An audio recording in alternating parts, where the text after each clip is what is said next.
galera de Papiro Futuro Sargento desse Brasil, chegamos no momento mais esperado, né? Aquele momento que a gente tava aí, ó, esperando com muita ansiedade, que é a correção da nossa provinha. E aí, tá feliz? Porque eu estou muito feliz.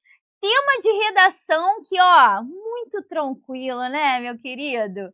Então, a gente vai falar sobre ele, vai abordar algumas coisas, algumas temáticas, alguns repertórios que a gente poderia estar utilizando aí, né? A gente tá nesse universo que é as apostas, né? As bets. E aí a gente vai falar sobre isso agora. Então vamos lá, que a gente tem algumas coisinhas que vão nos ajudar a pensar sobre esse assunto. Olha só. Aqui nos textos de apoio a gente trouxe aí, ó, a diferença entre a aposta e investimento, que ele traz ali uma abordagem legal para a gente entender qual é essa diferença, tá?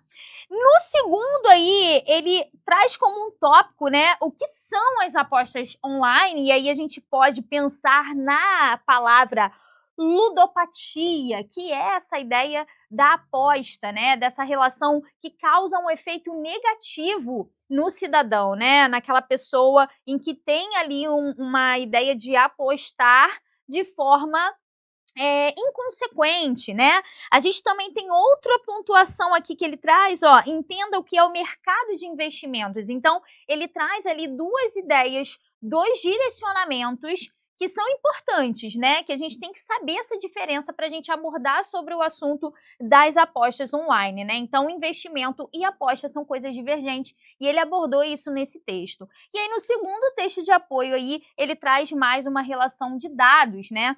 Que traz aí uma ideia voltado a essa relação de apostas, o que pode trabalhar com essa ideia de consequências dessa situação, né? Então, todas essas questões de dados estão estabelecidas aqui no texto de apoio 2. E aí a gente pode trabalhar o quê?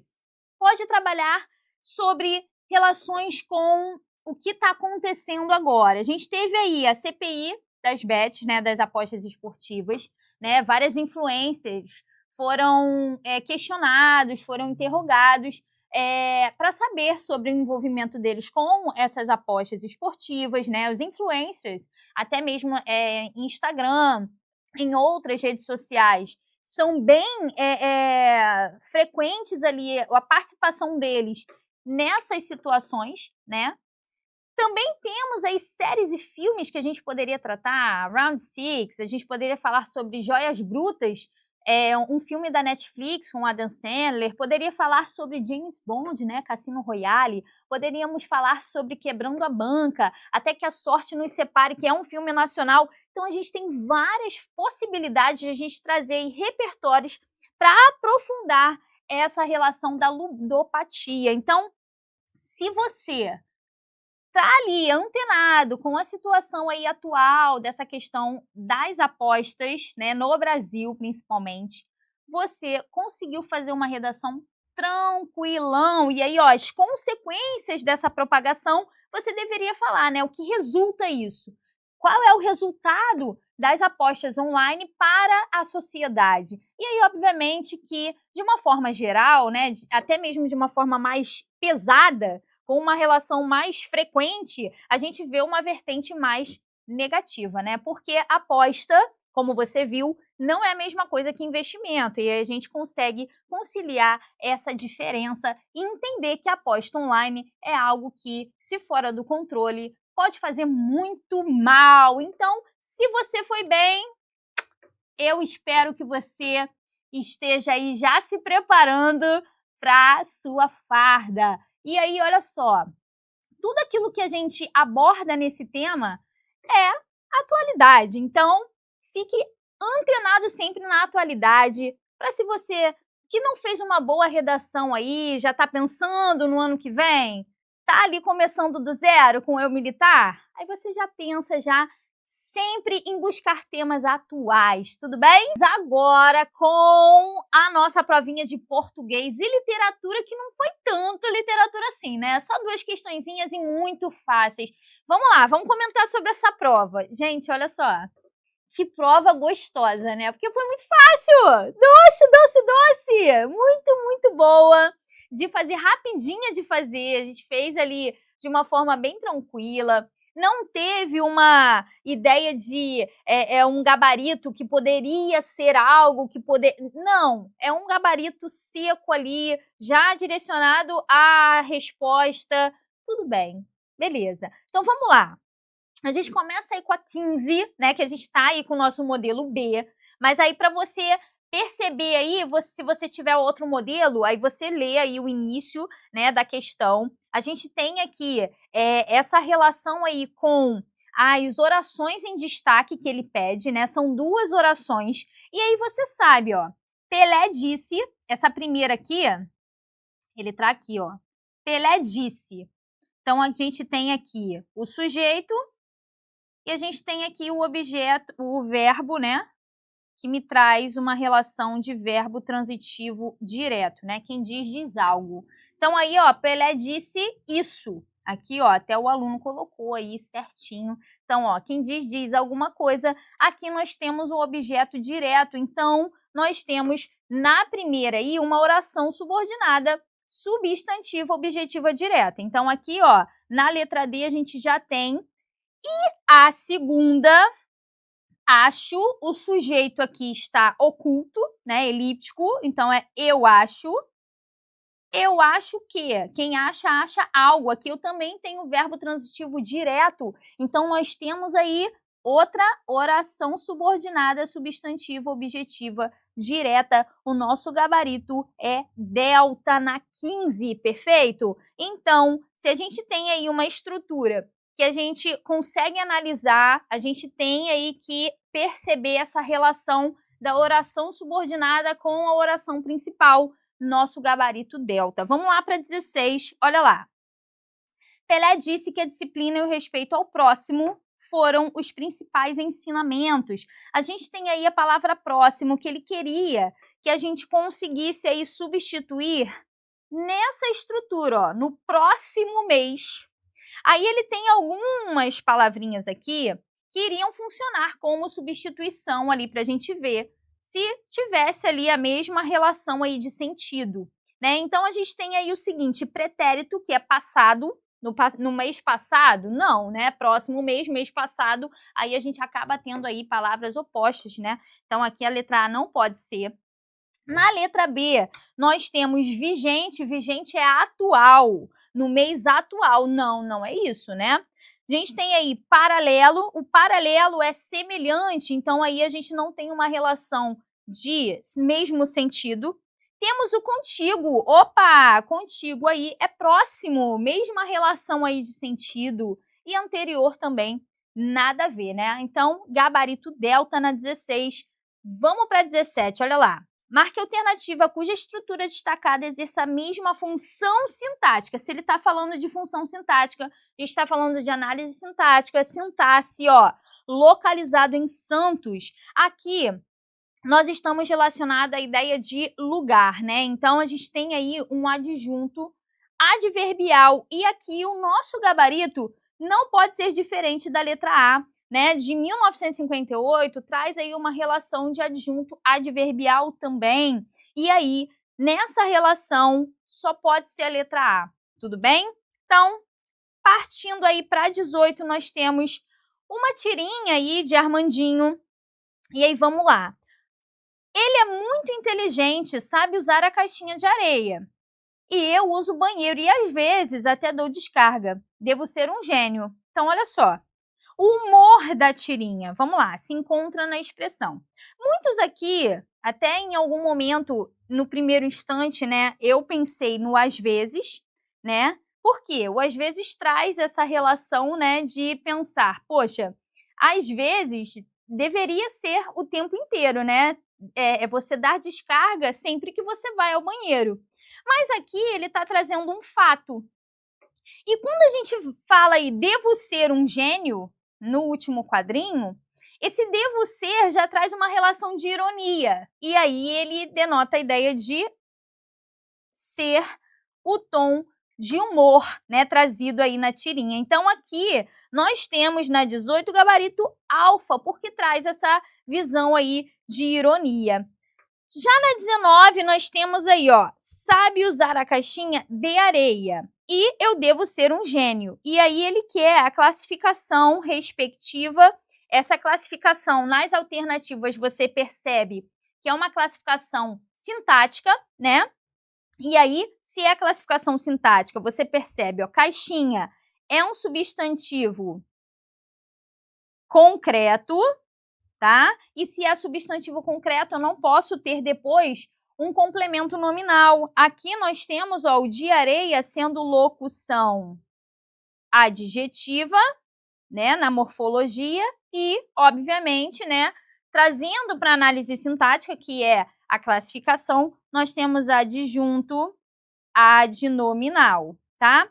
Já aqui embaixo, eu devo ser, nós temos verbo de ligação e um gênio tá caracterizando, ó, o eu, sujeito, predicativo do sujeito, gabarito da questão 19, eco. Tudo bem? Perfeito, né? Vamos então a 20, olha só. Nós temos uma ideia de analisar alguns elementos textuais da pressuposição, depreendendo ali essa relação com o texto, né? Então, a 20 já é algo voltado à interpretação. Quando a gente fala de depreender, a gente está falando de interpretar, trazer uma relação de conclusão daquilo que foi tratado no texto. Então, eu precisava compreender que ele quer que eu direcione o meu olhar ao trecho do texto, que é esse aqui, né, que a gente tem, esse aqui, tá? Ao analisar alguns elementos textuais. E aí, nessa relação, nós temos o gabarito alfa. Ayrton Senna é considerado ainda o melhor piloto que passou pela categoria. Então, aqui, o texto, ele traz isso, né? E aí, a 21, a gente já aborda o seguinte, era uma quarta-feira.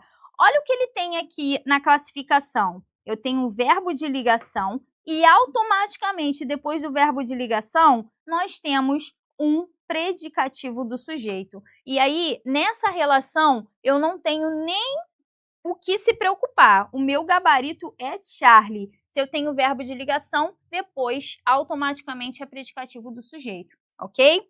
Então, vamos lá. 22. Marque a alternativa que apresenta a forma verbal impessoal. Quando a gente fala de forma pessoal, né, impessoal do verbo, nós estamos trabalhando com um direcionamento do verbo sem pessoa, né? Ele não se liga a nenhuma pessoa no discurso. E aí o nosso gabarito aqui é eco, obviamente, por quê? Porque nós estamos aí com o verbo amanhecer, que indica um fenômeno da natureza, e aí fenômeno da natureza é uma estrutura aí que tem impessoalidade, né? Então, gabarito eco. Vamos para 23, olha lá. Na passagem do texto 3, em 1987, Ayrton Senna já havia voado. Olha só, havia voado. Eu tenho uma estrutura, né, que é o verbo haver, tá? Verbo haver, com o verbo principal no particípio.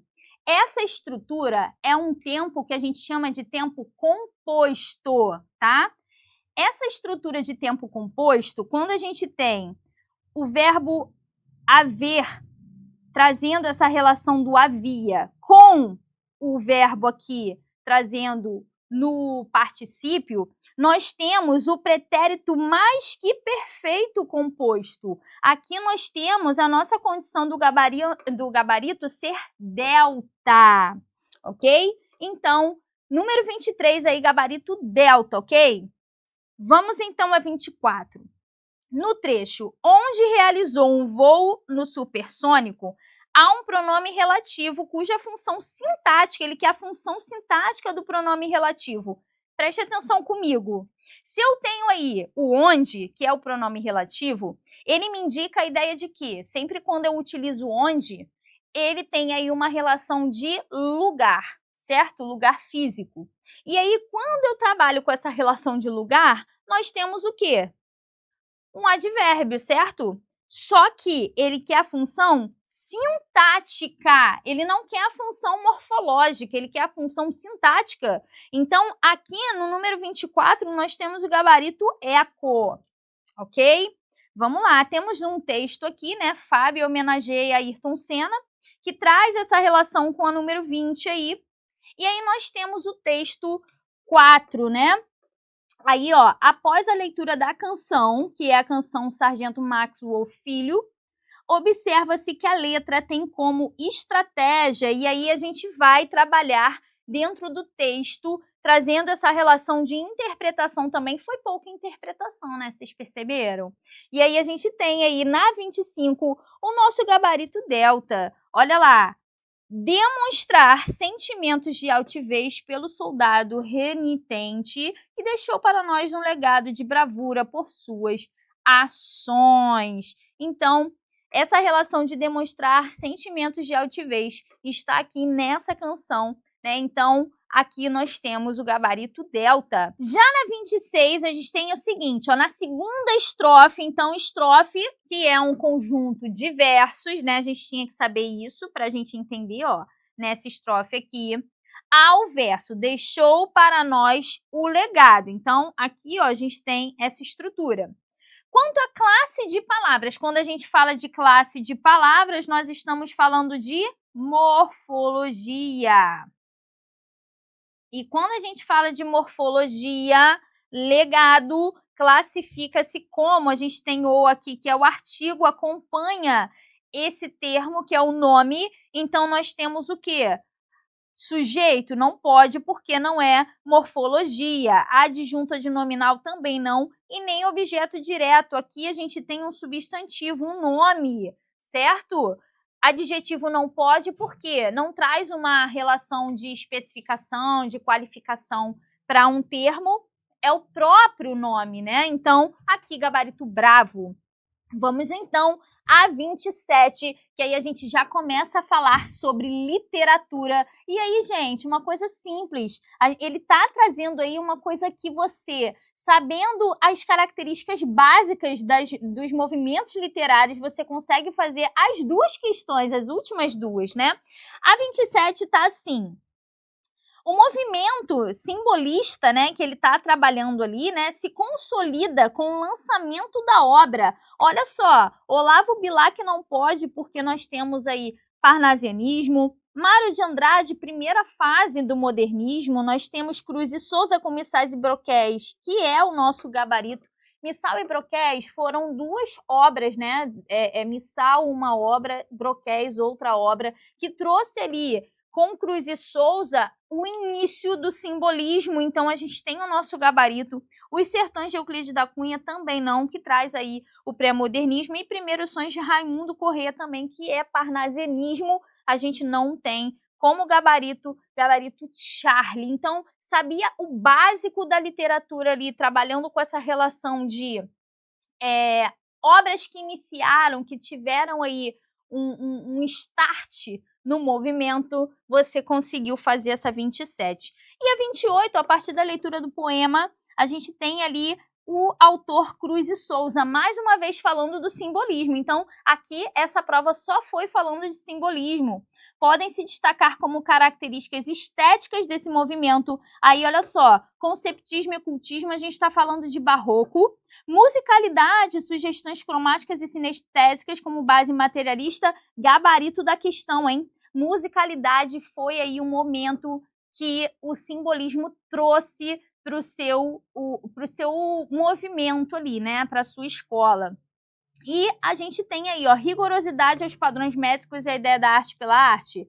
Não, porque nós temos aí uma relação com o parnasianismo, e Cruz e Souza é simbolista, você marcou lá na outra, né? Então, uma puxou a outra aí. A busca por uma temática de caráter social, escrita prosaica, também não, né? Caráter social aí, como temática, é mais voltado para o movimento modernista. E a busca por uma literatura nacional e valorização do regionalista também trabalha com a relação, até mesmo, principalmente, da primeira fase do modernismo. Então, gabarito bravo! Fechamos a nossa provinha de português. O que você achou? Fala para mim.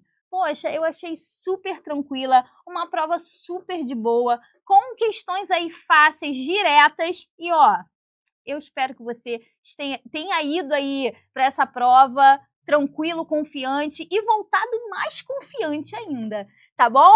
Espero te ver lá na formatura da ESA daqui a um tempinho, beleza?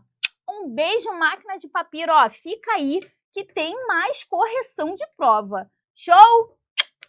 Beijo, até a próxima! Fala família, beleza? Aqui é o professor Assis Felipe e eu vim aqui hoje para corrigir a prova da ESA, beleza?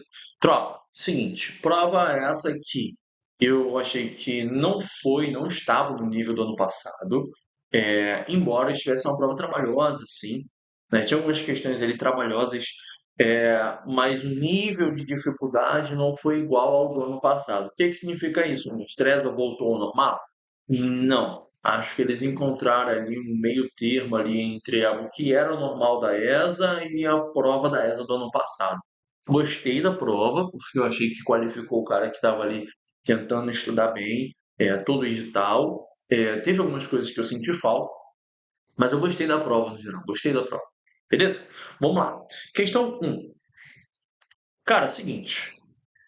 Uma alternativa que explicita o domínio da função.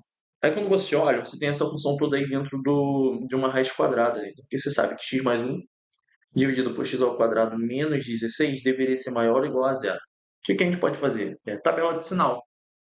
É isso? A gente pode fazer tabela de sinal. A gente pode testar algumas coisas também. Por exemplo, esse cara aqui, ó, aceita o zero.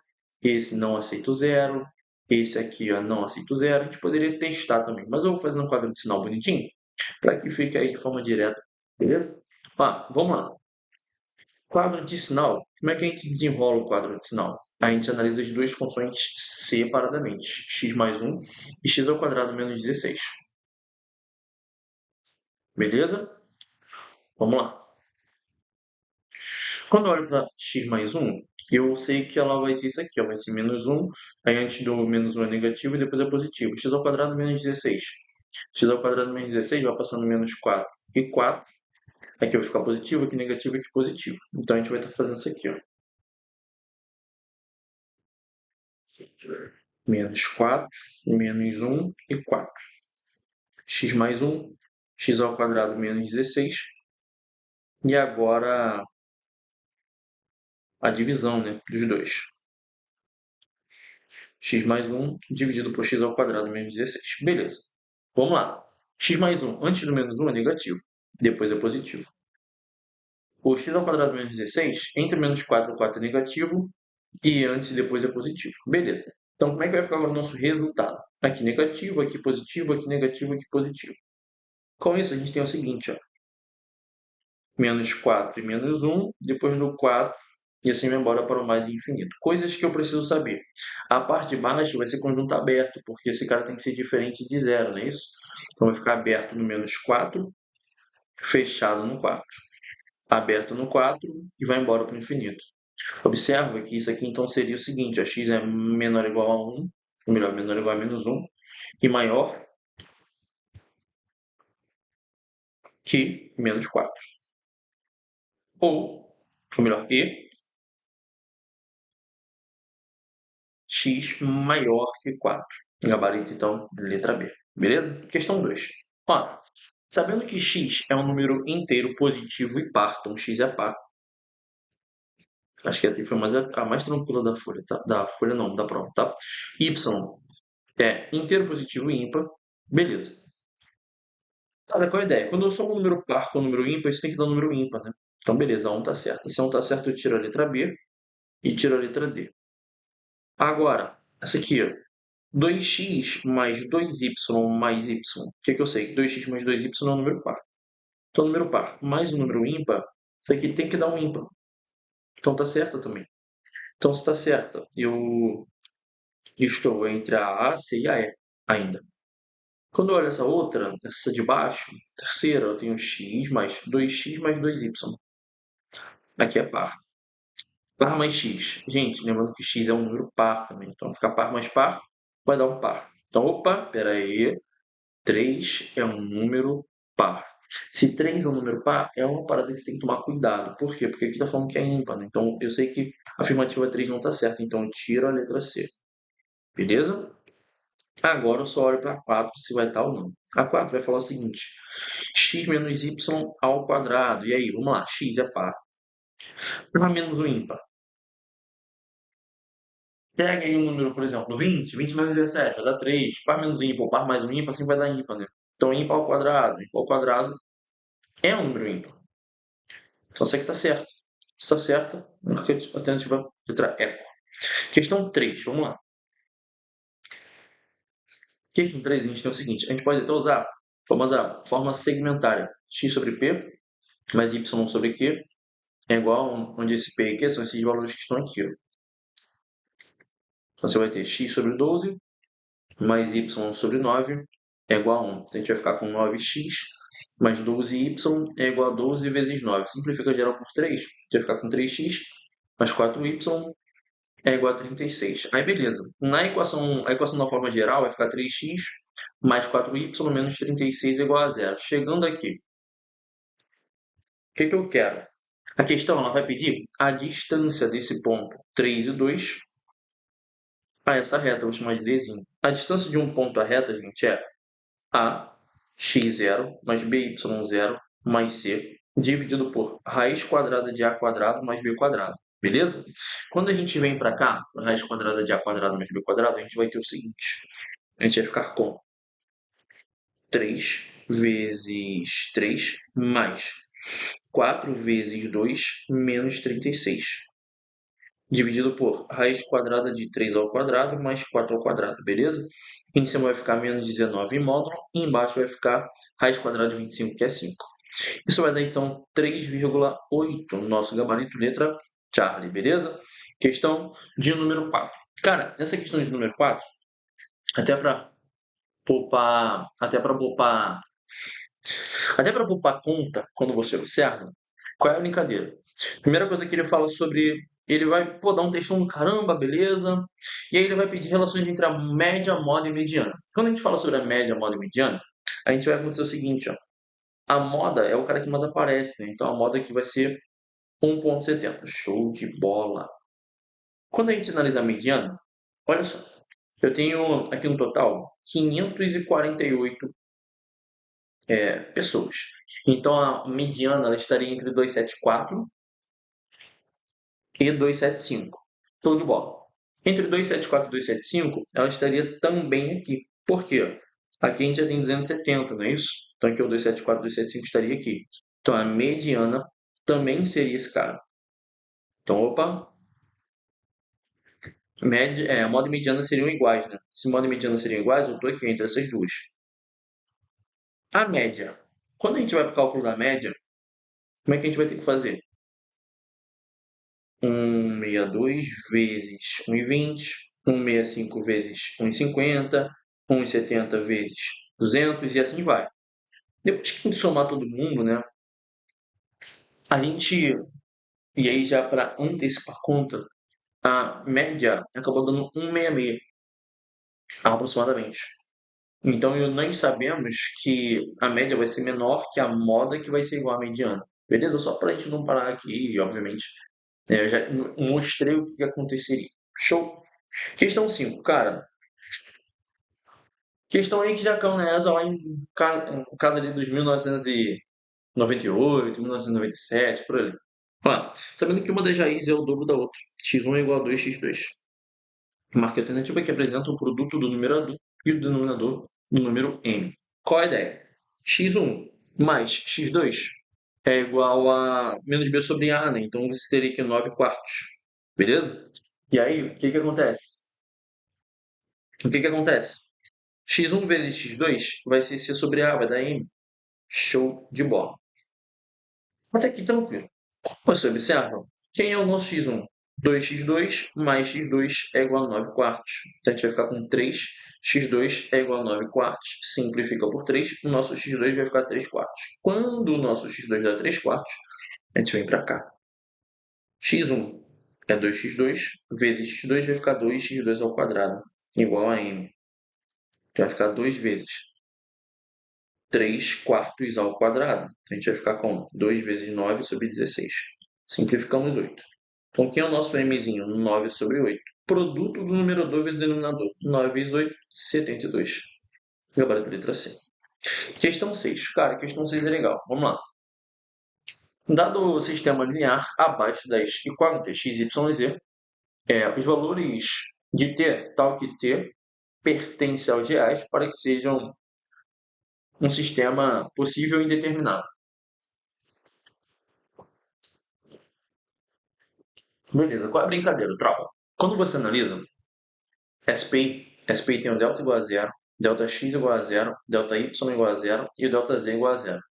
Qual é a minha maldade? Eu estou vendo que aqui vai ser t quadrado menos 1. Eu vou calcular o delta z. Quem é o delta z? Coluna do x, 2, 4, 6. Coluna do y, 1, 5, 3. Coluna do z, 8, 1. E quando a gente vem para cá agora, ou melhor, 8, 1 não, né? Porque a coluna do z ela não entra os termos independentes. 2, ou melhor, menos 2, 5 e t menos 1.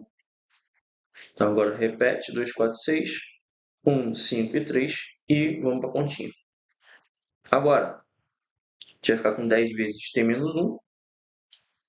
Aqui, mais 30. E aqui, menos 24. Voltando. Menos 4 vezes t menos 1. Aqui vai ficar menos 30. E aqui vai ficar mais 60. Beleza. 30 com menos 30 corta. Show de bola. A gente vai ter também 60. Menos 4t. Mais 4. Mais 10t. Menos 10. Menos 24. Então agora a gente vai ter o seguinte, ó. 60 menos 10 vai ficar 50. 50 menos 24 vai ficar 26. E 26 com 4 a gente vai ficar com 30. Mais 6t igual a zero. Então agora observa que esse nosso tzinho vai dar menos 5. Gabarito letra Charlie. Beleza? Questão de número 7. A seção de Educação Física da ESA elaborou uma pesquisa de 60 alunos. No total, do curso de formação de graduação de sargentos, beleza. Aí olha o que ele vai falar. Sobre a preferência de 3 modalidades esportivas, basquete, futebol e vôlei. Os dados obtidos foram tabelados como se segue. E aí, cara, a gente começa. Ó, questão padrãozona na ESA aí que caía na antiga aí. Questão que envolvia tanto a parte de conjuntos quanto a parte de probabilidade. Ó, basquete, futebol, vôlei. Aí, ó, 3. Aí, futebol e vôlei. Futebol e vôlei você teria 7, então já tem 2 ali, vai ficar 5. Agora, ó, basquete e vôlei. Se você tem 8, aqui vai ficar 6. Agora, basquete e futebol, você tem 5, aqui vai ficar 3 sobrando, é isso? Agora, vôlei, 25, show de bola. Quando a gente soma aqui essas partes todas, a gente sabe que somando isso logo direto, aqui ficaria 12. Show. Agora a parte do futebol, se já tinha 20, aqui vai ficar 10. E a parte do nosso basquete são 27. Quando a gente soma aqui vai sobrar 16. Beleza. Qual é a brincadeira? Quando a gente soma todo mundo, lembra que são 60 alunos, vai sobrar 6 aqui, porque vai dar 54. Aí tem que lembrar disso, sem nenhum. Beleza? Show de bola. Aí vamos lá. Qual a probabilidade de ele preferir, no máximo, uma modalidade esportiva? Aí vamos lá. Isso aqui é zero modalidade, né? Então essa galera também entra. Então quem vai entrar? Uma modalidade ou zero, né? Então é o somatório desses 4 pedaços aí. O somatório desses 4 pedaços vai dar 44. Beleza? Sobre 60. Simplificando aí por 2, vai ficar 22 sobre 30. Simplificando vai ficar 11 sobre 15. Isso aí daria 0,7333, assim vai embora. Gabarito letra Charlie. Show de bola? Vamos para 8. Questão maneira, hein? Durante a prova que falei, cara, falei demais que ia cair lógica, falei demais, falei sobre isso que ia cair lógica. Na aula de lógica, o tio não falou que, pô, cara, o tio falou lá de contrapositiva, falou pra caramba sobre as ideias de equivalência. Isso aí foi dado, cara, isso aí foi dado pra vocês, foi dado pra vocês. Fui lá, parei, de aula de lógica, na moral, mastigadinho pra você, na tua mão, Ó, durante a prova para um concurso, um candidato deparou-se com a seguinte proposição composta. Tá aí. Com base em seus conhecimentos de noções de lógica, pode-se afirmar que, ou seja, ele quer um tipo de equivalência, né? Você tem, ó, se, nananana, então, para. Ó, o que que eu sei? P, então que. Isso aqui tem uma equivalência lógica, né? É não que, não P. Então é se, não que, não P. Aí vamos lá. Pensa o seguinte, cara, então a gente vai pegar isso aqui, vai inverter, isso aqui vai vir na frente negando, né? A negação disso, ó, ficaria não estudou. Então, se não estudou ou não foi aprovado, isso ficaria na frente. Nisso, irmão, só nisso, eu já tô na letra B bem, beleza? Na letra A não tem si, né? Então já tô na letra B bem, beleza. Então, é quando você vem para cá, ó, aqui o candidato não foi eliminado, nega isso. Então, o candidato foi eliminado, o que confere, de fato, nossa letra B, certinho.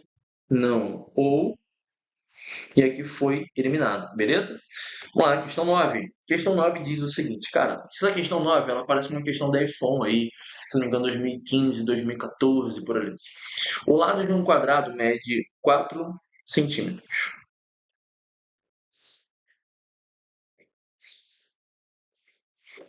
Show de bola.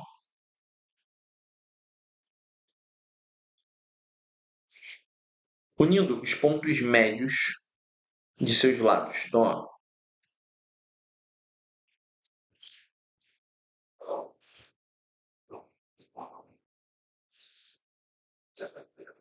pronto. Fiz que seja um quadrado bonitinho. Beleza, então aqui vai ficar 2, aqui vai ficar 2 e aqui é 2 vezes de 2. Show de bola. 2 vezes de 2, 2 vezes de 2, 2 vezes de 2. Aí depois, unindo o ponto médio, um novo quadrado.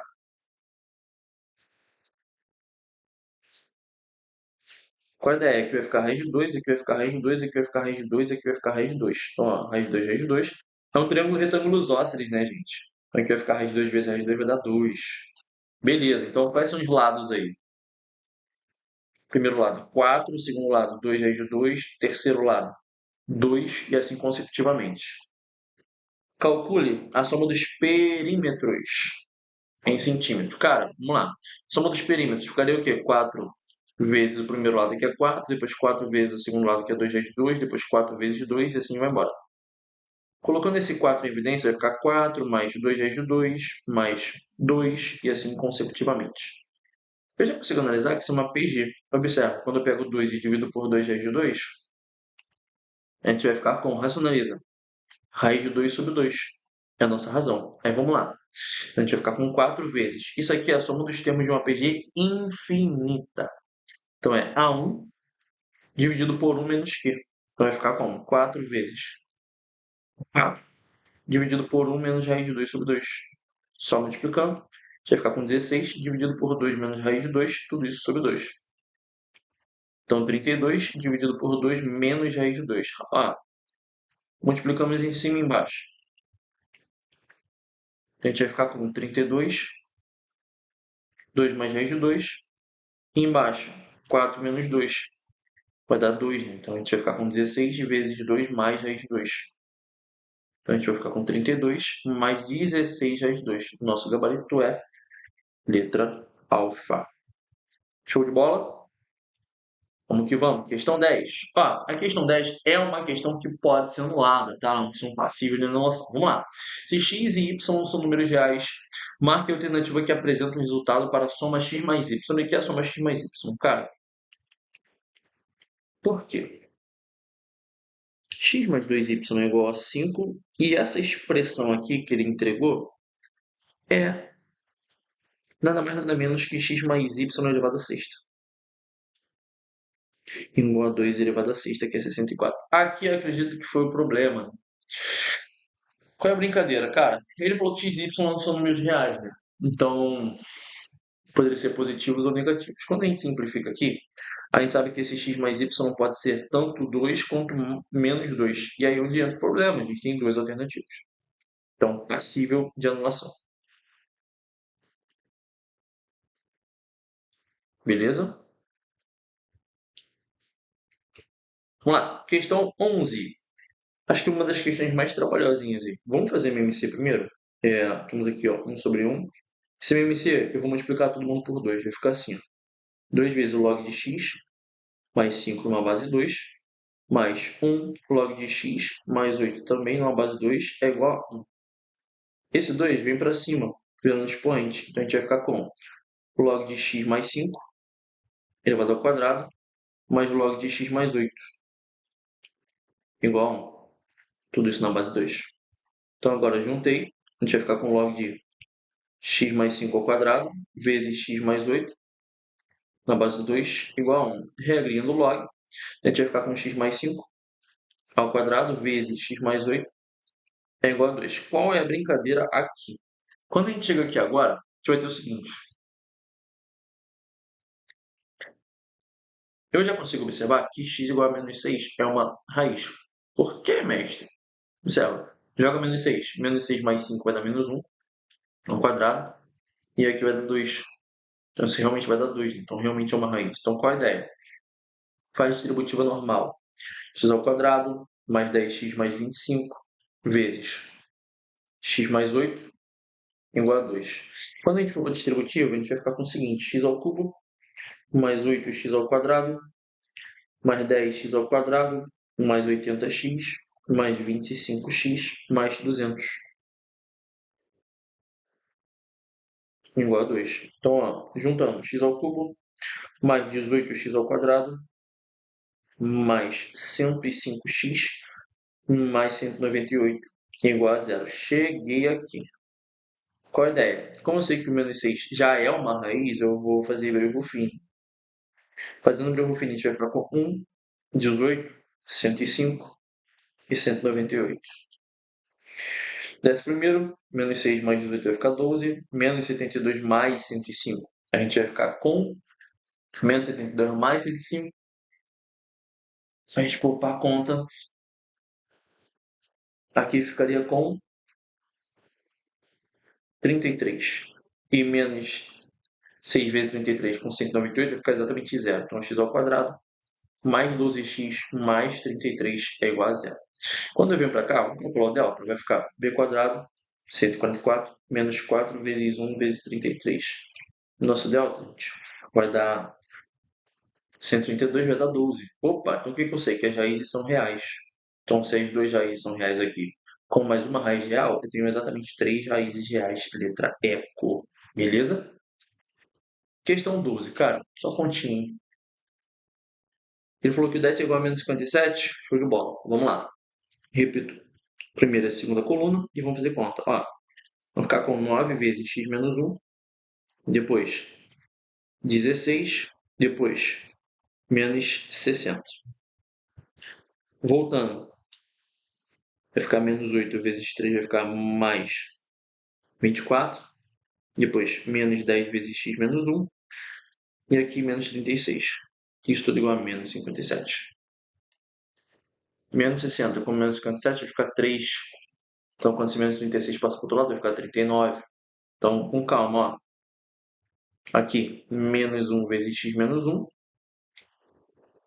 mais 40, é igual a 39. Então, a gente vai ficar com menos 1 vezes x menos 1 é igual a menos 1. Menos com menos é mais. X menos 1 vai ficar igual a 1. Logo, x vai dar 2. Questão 13. Questão de permutação circular. É, monstro. Novamente, a ESA surpreendendo em combinatória. Ano passado veio com uma questão lá envolvendo somatório e tudo mais. É a permutação circular no Canesa. Tá aí, velho. Tá no edital, tem que ser falado, não é tão difícil. Vale a pena pegar. Vamos lá. Cotter, Comando de Operações Terrestres, é formado por 8 comandantes militares. Aí fala as siglas, né? Beleza. 8 comandos militares. Todos eles possuem em seus corpos permanentes profissionais formados na ESA. Para caracterizar essa situação, foi criado um slogan, como da figura abaixo. Aí quando você olha para a figura, permutando-se as siglas dos comandos militares, ó, a permutaçãozinha circular, sabendo-se que CMA e CMO devem ficar juntas e CMNE e CMSE devem ficar separadas, Quantos slogans podem ser formados? Vamos lá. Qual a ideia? CMA e CMO devem ficar juntos. Então, só aqui, ó, como a gente tivesse um doisinho, não é isso? Então, ó, a gente teria então aqui um carinha, ó, 1, 2, 3, 4, 5, 6 e essa caixinha 7. Então, ficaria como? 2 vezes o 7 menos o 1 fatorial. Então, ficaria 2 vezes 6 fatorial, seria 720 vezes 2, 1440. Só que, o que tem que acontecer? CMNE e CMSE, CMNE e CMSE não podem ficar juntos. Então, vou fazer isso menos o caso delas juntas. Fechou? Faz sentido para vocês? Então, show. Então, o caso delas juntas seria o quê? Seria o 2. Aí seria aqui essas duas juntas, né? De novo, ó. Então, 2 de novo. E aí, quantos sobrariam, né? Sobrariam esse 1, 2, 3, 4. Então, 1, 2, 3, 4. Aí ficariam 4, 6 menos 1 fatorial, que é a circularidade que ia acontecer. Então, ia ficar 4 vezes 5 fatorial. Isso daria aí 4 vezes 120. 4 vezes 120, beleza, show de bola, 480. Quando a gente chega aqui agora, a gente vai ter o seguinte, cara. 1.440 menos 480. Que vai entregar pra gente 960, gabarito letra del. Beleza? Questão 14. O quadrado externo tem lado medindo 5. E o segmento indicado mede x. Marque a alternativa, marque a alternativa que apresenta o valor mínimo do lado do quadrado que está inscrito. É o valor mínimo desse cara. Vamos lá, chame de y. Então, aqui eu sei que tudo é 5, então vai ficar 5 menos x, aqui é x, aqui é y. Então, y ao quadrado vai ficar 5 menos x ao quadrado mais x ao quadrado. Quando a gente efetua, vai ficar 2x ao quadrado menos 10x mais 25.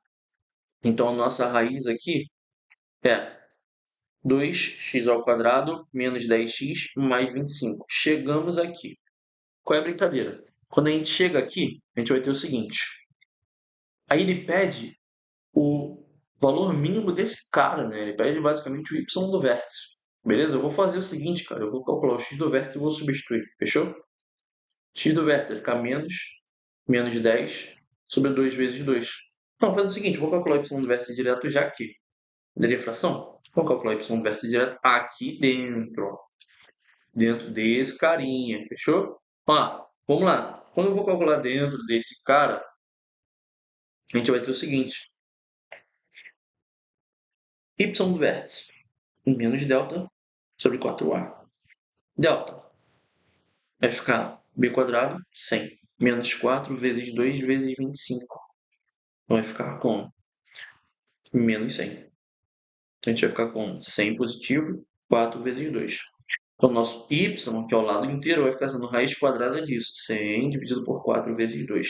Simplifica, simplifica, 25. A gente vai ficar com 5 e raiz de 2 embaixo. Racionalizando, vai ficar com 5 raiz de 2 sobre 2. Nosso gabarito letra del. Beleza, tropa? Questãozinha legal.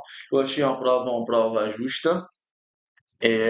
Uma prova trabalhosa, mas não tão trabalhosa quanto do ano passado. Acredito que também entra muito aquele fato do seguinte: pô, a galera esperava um nível alto e viu um nível ok. Então não foi uma coisa que surpreendeu a todos. Beleza? Tropa, tamo junto. Foi um prazer novamente. Tamo junto. Abraço, máquina de papel.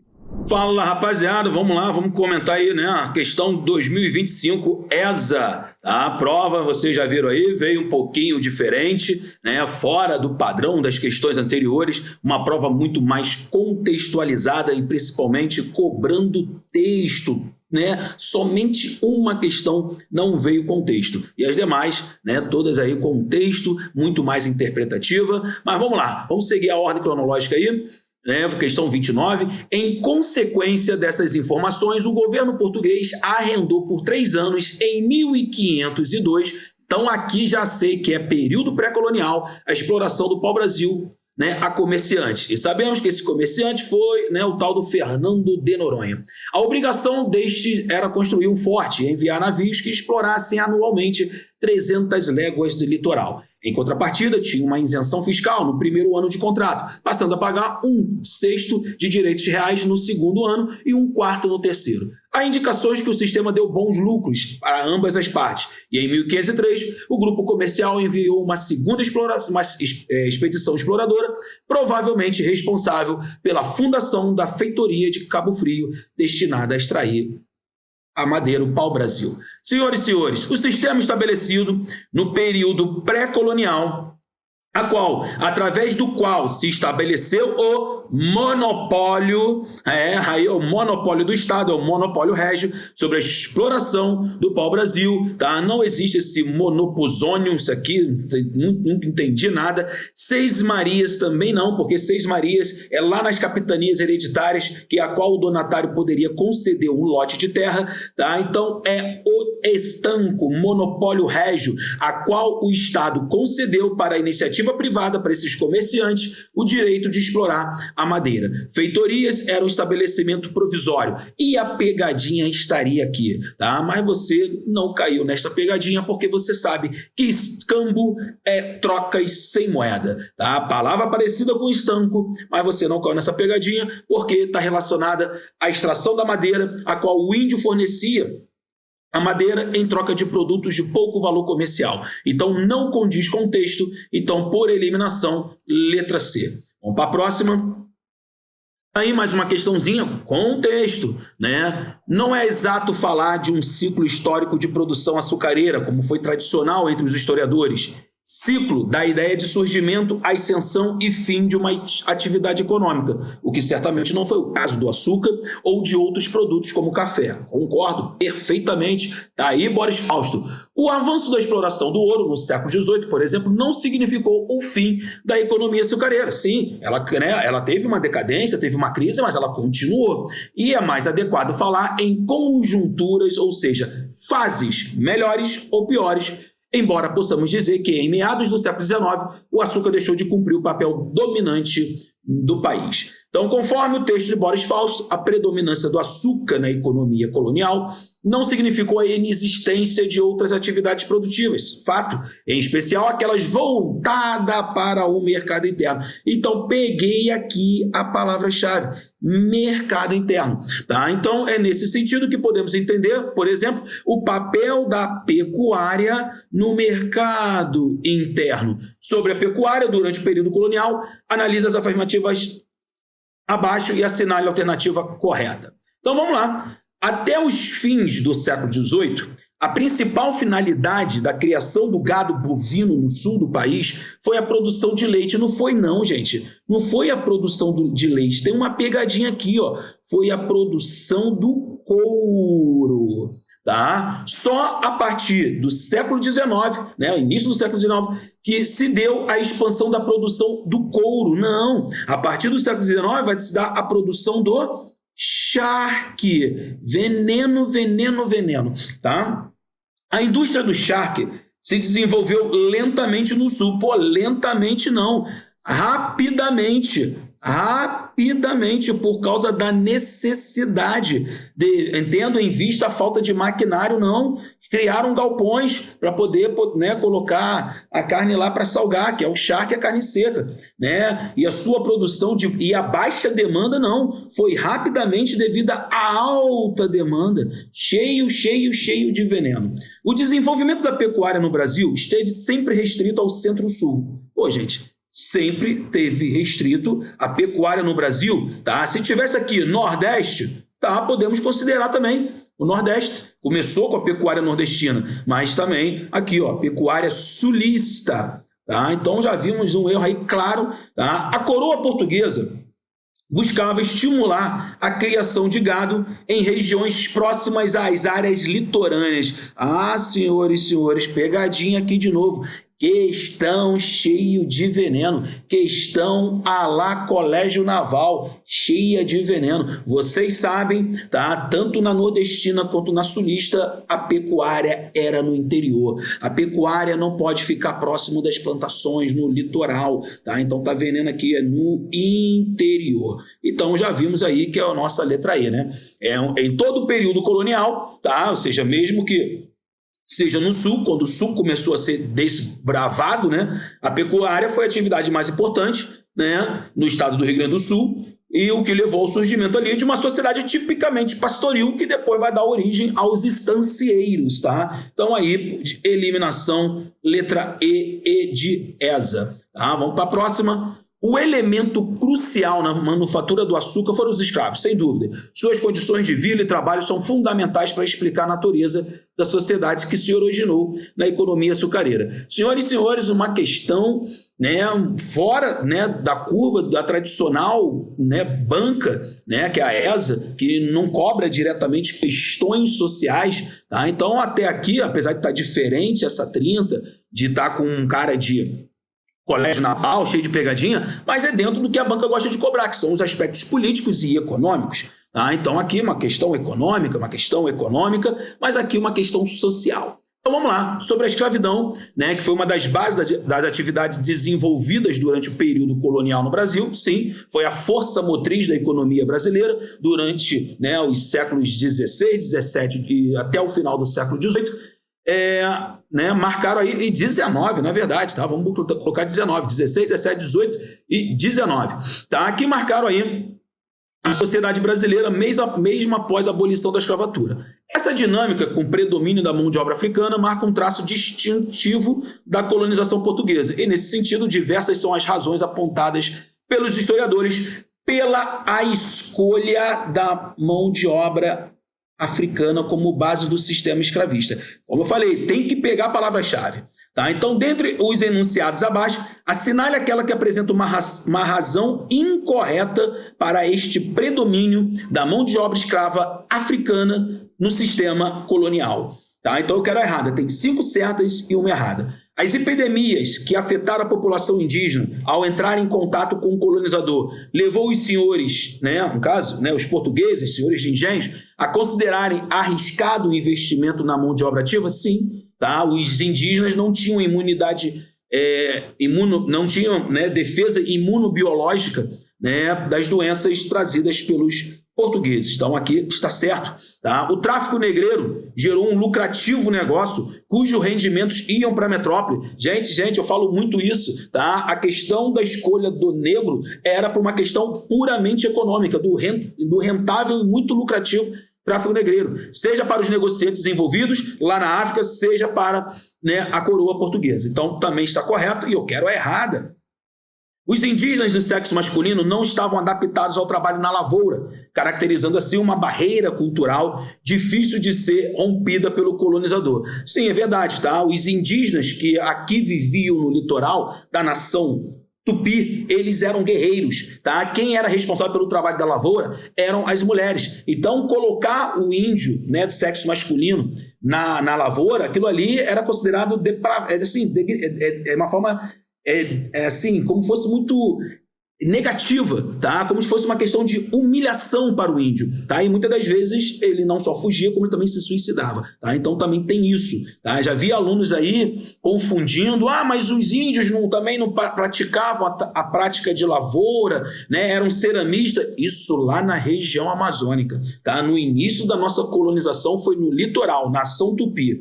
Vários setores da igreja e da coroa opunham-se à escravização indígena. Sabemos disso por causa, né, dos jesuítas, fato que não ocorria com relação aos africanos. Então, provavelmente a letra E. Os africanos eram naturalmente predispostos ao cativeiro, elemento tradicional da sua cultura, ao passo que os indígenas brasileiros desconheciam qualquer forma de servidão. Gente, isso aqui é uma visão pejorativa, antiga, racista, que prevaleceu durante muito tempo na década de 70 e na década de 80, tá? Mas a nova historiografia já desmente isso aí, tá? Então, tá claramente errada. Então, meu gabarito aí é letra E. Vamos para a próxima. Apesar de exaustiva, né, relatada em inúmeras versões, a portuguesa e a francesa, católica e protestante, a invasão tem muitos pontos obscuros. Sabe-se que foi proposta pelo fidalgo e militar católico Velignon ao rei Henrique II, com o duplo objetivo de estabelecer o domínio francês no Brasil e servir de refúgio àqueles que quisessem se afastar das desavenças religiosas no Brasil. Opunham-se católicos e huguenotes. Bom, o trecho acima faz referência aos episódios de invasão por parte dos franceses no litoral brasileiro. Tá? Então, dentre as afirmativas abaixo, assinale aquela que identifica corretamente. Gente, tá? Aqui está falando de Villegnon. Está falando de protestantes. Cara, já vem na minha cabeça aqui França Antártica, Rio de Janeiro, acabou. Acabou, tranquilinho essa, tranquilinho. O trecho trata do ataque do corsário, né, do Gaitron, nada, Olinda, nada, esquece isso aqui. França Antártica, em 1555, que vai levar à fundação da cidade do Rio de Janeiro, tá, que é, né, São Sebastião, tá aqui, ó. Daniel de la Touche, primeiro que não foi no estado do Rio Grande do Norte, foi no Maranhão, né, que foi lá na chamada França Equinocial, tá? Então tá fora. O relato localiza o contexto da fundação de Cayena. Cayena é a capital da Guiana Francesa. Está totalmente fora também do contexto. Tá? Trata-se da invasão do Maranhão, onde os franceses tentaram se organizar, né, a França Equinocial, origem atual cidade de São Luís. Gente, aqui está correto. E no sentido de que os franceses, né, fizeram ali o Forte de São Luís, que é a atual capital do Maranhão, chamada França Equinocial, mas não condiz com o texto. Assinale aquela que identifica corretamente o episódio tratado. O episódio tratado é Villegnon. Villegnon é França Antártica. Então aqui, gabarito, letra B. Tá? O garoto aqui que fez essa prova saiu-se bem, muito bem, até o momento. Né? Tá com umas 4 questões aí. Vamos para a próxima. Um dos aspectos mais marcantes do governo de Getúlio Vargas foi a implementação de uma política trabalhista estruturada e intervencionista. Essa política, desenvolvida em diferentes fases ao longo da era Vargas, representou uma ruptura com o modelo econômico liberal da Primeira República, que também chamamos de República Velha. Sobre a política trabalhista de governo Vargas, aí, gente, ó, mais uma questão aí diferente. A banca não é de cobrar questões sociais, você está cobrando. Olha só, política trabalhista, né, de Vargas. Tá? Então vamos lá. Manteve-se inalterada durante todo o Estado Novo. Como assim inalterada? Pô, se ele criou a CLT. Tá? Então vamos lá. Teve como principal característica a eliminação de qualquer forma de regulamentação de trabalho industrial. Gente, em 1930 ele criou o Ministério do Trabalho, da Indústria e do Comércio, tá? Não eliminou não, ele criou. Foi inspirada exclusivamente no modelo liberal norte-americano, não. Vargas é intervencionista. Então tá fora, tá? Então aqui tá fora. Criou a CLT, né, em 1940, unificando a legislação trabalhista da Primeira República e criada durante o Estado Novo, garantindo os direitos trabalhistas como salário mínimo e férias remuneradas. Gente, parabéns aqui para o menino que marcou, porque muita gente acha que as primeiras leis trabalhistas, tá, foi no governo Vargas, mas, gente, olha só, as reivindicações já começaram no início do século XX, tá? Quando chegaram aqui os imigrantes italianos, espanhóis, teve a greve geral. Antes da greve geral já tinha reivindicações, tá? Então o governo foi concedendo assim muito aos poucos. Tanto que o próprio presidente que foi deposto na Revolução de 30, o Washington Luiz, falava que questão operária, questão trabalhista, era caso de polícia. Ou seja, porrada neles, tá? Então Vargas, ele simplesmente vai acrescentar mais e depois o seu grande feito, né, na questão trabalhista foi unificar essa legislação trabalhista numa carta só. Beleza? Então, tá aqui. Constituiu um nítido exemplo de uma ampla iniciativa que não derivou das pressões sociais. Oh, gente, que isso? Se não tivesse pressão social, Vargas não ia fazer isso por livre e espontânea vontade porque amava os trabalhadores, não. Ele fez isso porque havia pressão. A década de 30, o socialismo estava em vigência, estava forte na Europa. Né? Então, ou seja, a União Soviética estava lá, né, no seu auge, no governo de Stalin. Né? Já era na década de 30, em 32 em 1932 era a terceira maior economia do mundo, estava assustando os capitalistas. Então, ou seja, por eliminação aí, Então aqui, gabarito, letra D. Show? Então vamos para a próxima agora. A última. Não delegava a coroa aos donatários apenas poderes civis, tão amplos que Varengen, né, o chamou de majestático, delegava ainda o ônus da defesa e por isso mesmo o donatário era, há um tempo, governador e capitão. Mas no foral dispunha taxativamente os moradores e povoadores, né, e povo da dita capitania serão obrigados em tempos de guerra a servir nela como capitão, né, se lhe necessário for. Permitia, sim, ao donatário o exercício do poder militar e o título de comandante, enquanto colocava suas ordens os povoadores obrigados a servi-los e reconhecê-lo como chefe. Ao mesmo tempo que permitia a entrada dos instrumentos necessária à luta militar, as armas, as munições e ainda o tráfico delas. Com a reserva de que isso se reconhece, né, que isso só ocorresse entre cristãos e súditos do reino, o que vedava o comércio das armas com os indígenas. Objeto, né, como se verá, de constantes cuidados e discriminações nesse sentido. Gente, uma questão de livros que não estão nem no edital, textos originais, pegou pesado essa, hein? Mudou, hein? O primeiro sistema de administração do Brasil colonial foi chamado de capitanias hereditárias. Tranquilo, até aí nenhuma novidade. Esse sistema conferia à empresa colonizadora o caráter de empreendimento privado, amplos poderes sendo cedidos aos donatários. Beleza, iniciativa privada. E que exerciam em nome da coroa em troca da assunção por estes dois riscos e gastos necessários. O fracasso desses sistemas, porém, levaria o governo português a centralizar a administração, que nós conhecemos como governo geral, e o que também afetou a organização da defesa da colônia. Sobre a organização militar do período colonial, caraca, com cara de FGV, cara de Enem. Que isso, senhores? Sobre a organização militar do período colonial. E o texto não ajudou em muita coisa não, tá? Então vamos lá, para os nossos conhecimentos aqui, ó. As ordenanças eram compostas por toda a população masculina, fato. Não tinha nem mulheres portuguesas suficiente aqui, pô, em condições físicas de idade militar, que idade militar naquela época era de 18 a 60 anos, convocadas quando necessário. Em 1692, a preocupação com a defesa da colônia levou à fundação em Salvador da Real Academia de Artilharia e Fortificação de Desenho. Gente, questão muito maldosa, tá? Porque realmente isso aqui aconteceu. Salvador foi criada a Real Academia de Artilharia e Fortificação e Desenho. Mas, gente, 1792, pegou pesado. As primeiras feitorias não apresentavam caráter militar. Como não, caraca?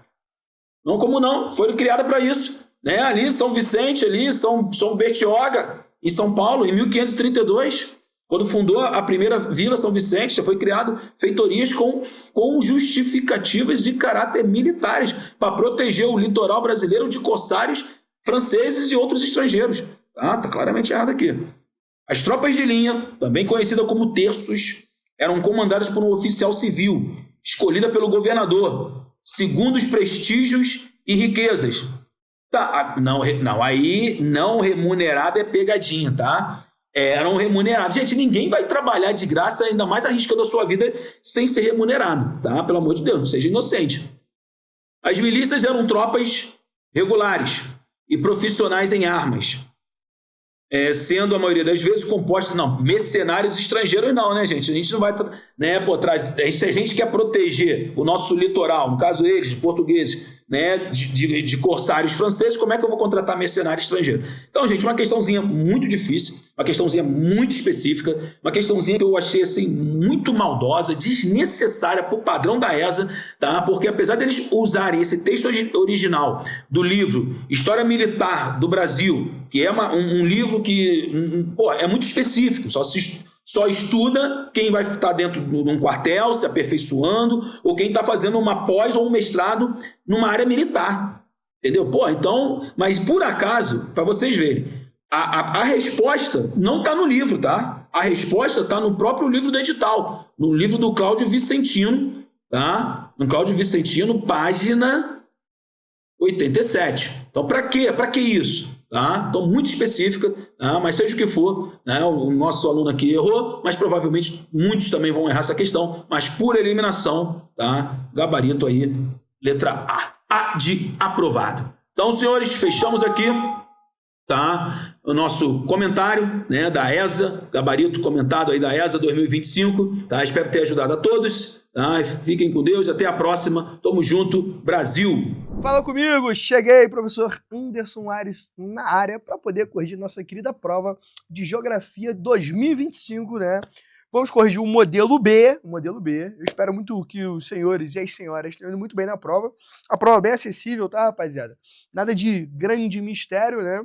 É bom destacar que é uma questãozinha de parte ambiental que tinha um certo tempo que não caía. Mais uma questão envolvendo urbanização, né? Ano passado caiu, esse ano também. A gente tinha um certo tempo que não caía nada sobre domínio morfoclimático ou vegetação, caiu esse ano. Falou sobre matriz energética, né? Então foi uma prova bem diversificada, falou também sobre o processo industrial, sobre a nossa querida neoindustrialização. Então foi uma prova tranquila de fazer, nada de grande mistério, prova bem acessível. Então vamos começar a nossa querida correção, né? Então vamos lá, nossa brincadeira agora. Olha aí, jovem gafanhoto. Temos aí, ó. Com base à nova política industrial, o Brasil dá um passo decisivo em direção à neoindustrialização. A indústria ainda enfrenta, porém, vários problemas que aumentam os custos e dificultam a maior participação no mercado externo, entre eles. Aqui tem flutuação cambial, problemas logísticos, barreiras tarifárias e não tarifárias e falta de qualificação de força de trabalho. E aqui, vamos lá. Flutuação cambial, ou seja, a variação da moeda, né? Variação do nosso dinheiro. Se eu sou um investidor e eu quero colocar dinheiro em um país, só que essa moeda fica flutuando muito, ou seja, uma hora valoriza, outra ela desvaloriza, e isso me traz uma certa insegurança. Então isso gera um problema. O problema logístico no Brasil é algo, né, muito latente, sobretudo na região norte do país. A gente tem a Zona Franca de Manaus que sofre bastante com isso, né? Tem mercadorias que às vezes demoram 15, 20 dias para poder chegar ao seu destino, porque a nossa logística aqui ainda é muito, que a nossa infraestrutura ainda não atende da melhor forma possível. Barreiras tarifárias e não tarifárias são coisas no top das categorias que mais impedem, ou que mais dificultam, né, que a gente entende de investimento que o mercado externo pode fazer aqui, e a falta de qualificação da força de trabalho, ou seja, a nossa força de trabalho ela não está ainda no nível que se precisa para produzir o máximo, de gerar, né, toda essa demanda para o investimento externo. Então eu julgo aqui que todas as nossas afirmativas estão corretas, logo a nossa resposta aqui, ó, jovem gafanhoto. Letra B de bola. Olha aí, ó. Questão número 36. Pô, questão de 36, galera. Questão de regionalização. Cara, questão dada, né? Questão dada. Vamos ser sinceros. É pra tu não zerar, né? Aqui é pra diferenciar o homem do macaco. Pô, tu errou essa daqui, fala, meu Deus, o que aconteceu? Calma, só pra tu ficar esperto. Mas questão que não pode errar. A verdade é essa. Às vezes o aluno vê aqui um texto um pouco maior, mas questão tranquila. Vamos ver. Diz assim, ó, o Brasil, país de extensão e diversidade geográfica continental, expressa o dilema da regionalização em múltiplas escalas. Jamais podemos ignorar que as regionalizações são sempre historicamente datadas, assim como as periodizações têm a sua validade regionalmente delimitada, pois nunca podem ser amplamente generalizadas. Diante do exposto e sobre seus conhecimentos de visão, né, regional, assinale V para verdadeiro ou F para falso. Primeira, a mais conhecida das divisões regionais do Brasil é a divisão do IBGE. Certo, lindo, né? Que estabeleceu pela primeira vez as 5 macro-regiões na década de 90, gente. Pô, década de 90 tu me quebra, né, cara? A IBGE, ele surge antes do professor Pedro Pincha, Geiger, né? Ele é das primeiras regionalizações, né? Então, foi lá no período da década de 40 ainda, então aqui a gente já descarta de cara. Desculpa, né? Descarta não, a gente já coloca um Fzinho aqui de falso. Falciane. Não tem jeito. Número 2. O foco da proposta de regionalização do geógrafo Pedro Pinchas, Geiger, é de formação do território brasileiro e de integração nacional a partir da industrialização. Por isso, é uma das regionalizações... Jovem gafanhoto. Regionalização oficial do país. Oficial só existe uma, que é do famoso IBGE. Ela é a oficial, tá? Então aqui também é falso. Nessa brincadeirinha aqui, eu já sei, já descarto letra E, descarto aqui C e descarto o A. Só sobrou aqui, todas são falsas ou a última é verdadeira. E a última diz o seguinte: a outra legislação do espaço brasileiro é que reconhece 3 grandes complexos ou unidades regionais, também conhecido como regiões geoeconômicas: Amazônia, Centro-Sul e Nordeste. Verdadeiro. Que, inclusive, essa regionalização é do professor Pedro Pinchas Geiger, né? Ou seria do Pedro Pinchas Geiger, né? Então aqui, resposta letra D de dado. Perfeito? Sem mistério, né? Sem mistério. Próxima. E aí, ó, questãozinha, né? Tem aqui, confesso aos senhores que a falta de visão tá grande aqui para entender a charge dentro, né? Mas, bom dia, alunos. Estes são Olivinha e o recrutinho do Exército Brasileiro. Bom dia, crianças. A diretora nos convidou para falarmos sobre o meio ambiente e como devemos cuidar do planeta onde vivemos. Vamos aprender muito hoje. Ah, que legal. E os uniformes deles são bonitos. Aí aqui você tem outra imagem do lado, né? Primeiramente, devemos destacar a ocorrência dos problemas urbanos, potencialidades pela ação humana, ou seja, é o famoso efeito antrópico, né? Efeito ocasionado pela ação humana.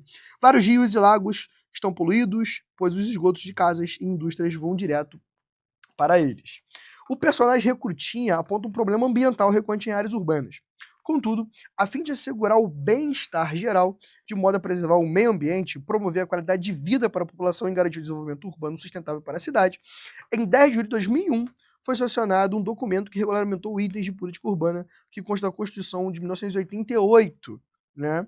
Que a gente vai acabar encontrando. Galera, vocês estão percebendo aqui que é uma relação entre o meio ambiente e a cidade, né? E que as prefeituras deveriam entender e colocar em prática o famoso Estatuto da Cidade, que aqui a gente considera com a letra B a resposta, ou seja, promover a preservação ambiental, o desenvolvimento sustentável, a melhor qualidade de vida para as populações que estão inseridas dentro das cidades. Então aqui, obviamente, está falando sobre o Estatuto da Cidade. Por quê? Lei do perímetro urbano só ia considerar área urbana. Então aqui nós precisamos que tenha, né, um diálogo entre tanto o meio ambiente como a área urbana, entende? Gerenciador ambiental seria algo mais amplo do que só necessariamente falando da cidade. Lei de zoneamento urbano, você como colocasse parte da cidade, que seria área de escola, área de hospital, área de parque, área de lazer. Não é isso que ele está falando sobre a coligação entre preservação ambiental e bem-estar social. Então eu descarto quanto a isso. Então aqui, questão de 37, letra B é a nossa resposta. Pô, essa daqui esquece. Ah, professor, eu errei. Se tu errou isso aqui, velho, então tu já renova agora o plano do eu militar, porque esse é o tipo de questão que não pode errar. Isso aqui, tipo, pô, fui mal na prova, essa aqui tu não pode errar. A verdade é essa, né? Porque tá falando sobre fase de transição, cara. Quando a gente fala fase de transição, aqui ainda te deu uma moral, ele só colocou fase de transição. Porque ele poderia colocar o nome ecótono, mas ele não jogou aqui o ecótono. Então, quando a gente pensa sobre faixas de transição, sempre tem 3 que tem vindo na nossa cabeça. De cara, Mata dos Cocais, Agreste e Pantanal. Essas 3, né? Ou então a gente pode citar também, né, a questão do manguezal, que é o encontro da água doce do rio com a água salgada do mar, também tem essa correlação. Mas aí é aquela famosa carteada gostosa para tu ir matando as questões aqui. Letra A diz, Mata de Araucária. Mata de Araucária não é área de transição, tá? Mata de Araucária é uma região que fica nas terras altas do sul e do sudeste e tudo mais que o outro, então não pode ser a letra A. Letra B falou, pô, Cerrado é loucura com desespero, né? Porque Cerrado é conhecido como hotspot brasileiro, degradação total, mas não como classificado como uma área de transição. Então aqui nós descartamos também a letra B. Opa, olha aqui, ó, a 38 tá chamando. Mata dos Cocais. Quando a gente fala sobre Mata dos Cocais, que aqui tem a famosa extração de coco babaçu, Carnaúba, Buruti, naquela regiãozinha ali a oeste do Maranhão, ou seja, que é uma área de transição entre a Amazônia e o sertão nordestino. Perfeito. E o famoso Pantanal Mato-Grossense, que vai ser uma área de transição entre o Cerrado e a floresta amazônica. Então aqui, jovem gafanhoto, letra C é a resposta sem desespero, né? Sem desespero, tá aqui. Questão de número 39. A 39 jogou, ela que jogar no teu erro. A verdade é essa. Que jogar no teu erro. Mas aí, tu vai aqui, ó. Tu vai administrando. Tá aqui, ó. O Brasil, por motivos diferentes, também apresenta uma das matrizes energéticas mais limpas do mundo. Então a gente fala sobre energia limpa é porque a gente está considerando que não tem a queima de combustível fóssil. Isso não significa que não tem impacto ambiental, perfeito? Então, exemplo, o Brasil consegue produzir energia eólica, que é uma energia limpa, porém ela causa impacto ambiental, como exemplo a gente pode citar, a poluição sonora, a poluição visual, a condensação de terras, então gera problemas também, só que não são problemas relacionados à queima de combustível fóssil. A primeira afirmação diz o seguinte: o país desenvolveu estratégias baseadas em exploração intensa de seus vastos recursos hídricos para a geração de eletricidade. Óbvio, né? Eu tenho um país com 12 bacias hidrográficas, capacidade enorme, tem um dos maiores rios do mundo, que é o Rio Amazonas, grande capacidade de geração de energia. Tem aqui a usina de Itaipu, aqui na região sudeste brasileira, grande potencial energético. Tem, usina de Tucuruí, Paulo Afonso, 1, 2, 3 e 4, Balbina, Três Marias, Xingó, hidrelétrica que não falta no Brasil. Então, o número 1, obviamente, está correto. A produção comercial de biocombustíveis teve o Programa Nacional do famoso Proálcool. Para tu ser um pouquinho nerd, 1975, tá? Só para tu brincar legal, para tu mexer que tá ligado. Aqui, ó, energia de biomassa. E ele fala, como tentativa de amenizar a dependência do Brasil em relação ao petróleo. Sim, por que sim? Porque o Brasil toma uma pancada com a primeira crise do petróleo em 73. Então, em 75, cria-se o Proálcool para realmente buscar uma energia, uma busca alternativa de energética brasileira. Tanto é que aqui o Brasil consegue pegar dinheiro com o FMI. O único país fora da Europa que conseguia fazer isso era o Brasil. Então, o 2 está correto, tá? Número 3. Calma aí, 1 e 2 está certo? Então, já descarto de cara. D, E, A... Achei a resposta. Letra C. Letra C, eu preciso nem ler, né? Precisa nem ler. Brincadeira, vou ler. Professor, tudo não leu. Então vamos ver o erro aqui da 3, então, que é a 3 daqui. As usinas hidrelétricas que têm menor capacidade instalada de produção do país produzem energias mais caras e com mais impactos ambientais. Gente, se eu tenho uma energia hidrelétrica menor, ou uma usina menor, ela vai ocasionar um impacto menor. O impacto da usina hidrelétrica é o quê? A expulsão de populações tradicionais, destruição da fauna e da flora. Então, se eu tenho uma grande usina hidrelétrica, obviamente que ela vai gerar um impacto ambiental muito maior do que uma mini usina hidrelétrica. Então, não faz sentido. Então, 1, 2 e 4, letra C é a resposta. E aí, a nossa querida derradeira, né? Isso aí é a querida derradeira, né? Por quê? Ele está dizendo aqui, as atividades de caminhada e escalada no Parque Nacional do Itatiaia são eventos turísticos tradicionais daquele maciço. Verdade. Temperatura ali, pra quem é carioca, velho, pelo amor de Deus. Carioca aqui, como o Joe, se eu for pro Parque Nacional de Itatiaia, vou virar um pinguim, né? O bom que com esse shape aqui de urso polar, talvez eu consiga sobreviver um pouco mais de tempo. Mas, mesmo assim, não dá, porque é frio igual a desgrama, né, aquele troço, né? Nos últimos anos, essas atividades vêm sendo adequadas à realidade de uma unidade de conservação. Olha aí, ó, a famosa unidade de conservação. Em conjunto com a equipe do parque e a Câmara Técnica de Montanhismo e Ecoturismo. Para isso, desde 2007, o parque conta com regras para o uso daquele planalto, que vem sendo aprimoradas anualmente. O que você tem que gravar, não, mas o que você tem que prestar atenção é o famoso unidade de conservação. É a unidade de conservação, né? A verdade é essa. Com parte dessa formação, os servidores do Parque Nacional Itatiaia e o coordenador da parte técnica do montanhismo ministraram uma palestra na qual a melhor definição para o Parque Nacional foi destacado como, ou seja, como é que eu posso definir esse parque? Para que esse parque está sendo utilizado, né? Até porque definindo que o parque pode ser utilizado, é como é que ele vai ser, obviamente, utilizado, como é que as pessoas vão estar dentro daquele local, né? Letra A, uma área de relevante interesse ecológico destinada a proteger ambientes naturais nos quais se assegura a existência e a reprodução de espécies da fauna e da flora. É só isso? Seria a maior função do Parque Nacional seria só isso? Então, não tem uma ideia de visitação, sendo que é colocado aqui que as pessoas vão para lá, caminhada, montanhismo é comum fazer ali.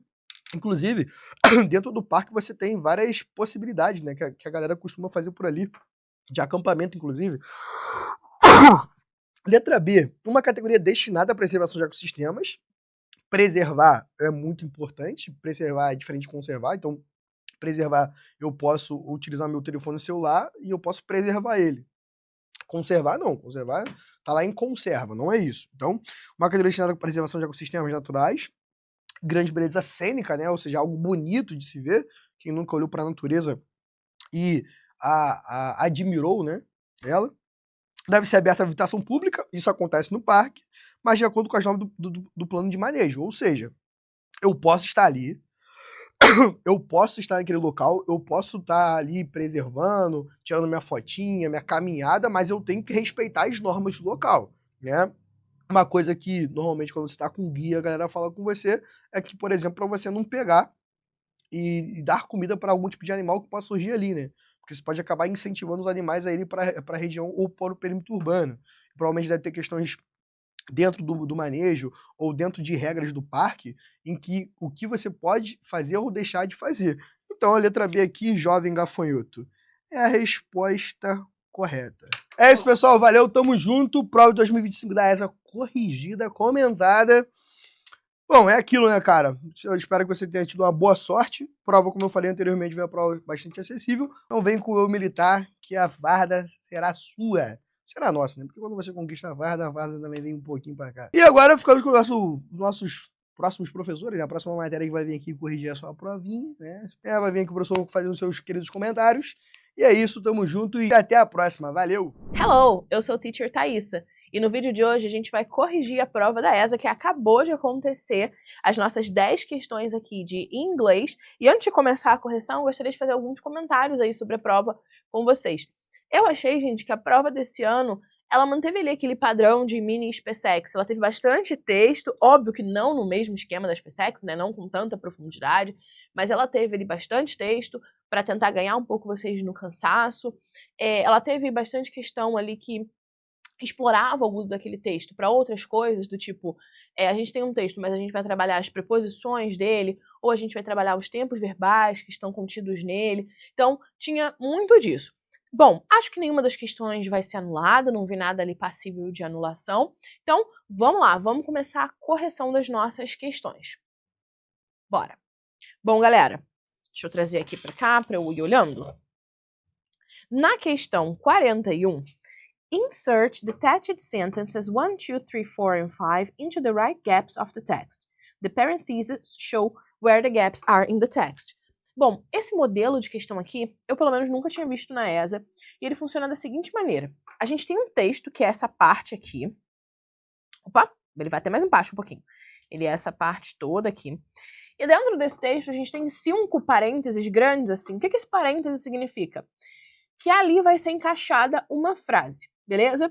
Era um texto que falava sobre a aviação do exército, e mais especificamente falava sobre um novo helicóptero, se eu não me engano, uma nova classe de helicópteros que eles vão comprar, beleza. Bom, gente, no nosso primeiro espaço em branco, a gente está falando sobre os diversos terrenos. E aí, a frase que mais se encaixa aqui é a número 5, porque ela fala sobre a variedade de paisagens e terrenos do Brasil.